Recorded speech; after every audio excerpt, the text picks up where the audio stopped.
આ બેરામૂંગા જે છોકરા હોય ને એના એડમિશનના પ્રચારની અમારે જાહેરાત કરવા માટે અમારી શું પરિસ્થિતિ આઈટીઆઈની છે તમે વિચારી શકો. આઈટીઆઈમાં ડેફ બાળકો માટે આ પ્રચાર કરે છે અત્યારે આઈટીઆઈના ચોપાનિયાનો.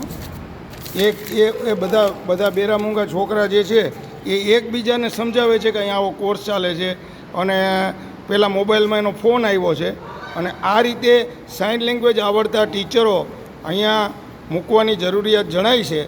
આ એડમિશનના પ્રચારની આ પરિસ્થિતિ છે અને તો પણ આઈટીઆઈનો બાળકો પ્રત્યેનો જે હૂંફ અને પ્રેમ જે છે એ અદ્વિતીય છે. અત્યારે માત્ર એ છોકરો નથી બોલી શકતો કે નથી સાંભળી શકતો અને અત્યારે આ બાળક એને આ લેંગ્વેજ સમજાવી રહ્યો છે.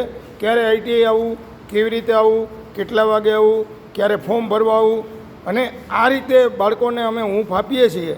તો જો એ છોકરો આવવા માટે અત્યારે તૈયાર છે અને અત્યારે જો એ ઈશારા દ્વારા આ ફોનમાં એ વાત કરે છે અને આ છોકરો એને અત્યારે એ બધું સમજાવે છે, કઈ રીતે આવવું, કઈ રીતે મળવું, એ બધું એને સમજાવે છે. હજી પણ એને વાતથી સંતોષ નથી. તો એ માટે સતત ને સતત સાઇન લેંગ્વેજવાળા ટીચરની પણ બેરામૂંગા બાળકો માટે આઈટીઆઈના પ્રવેશ બાદ પણ જરૂર છે, પ્રવેશ કાર્ય વખતે પણ ખૂબ જરૂર છે. તો આ વિડીયો તમે જોજો.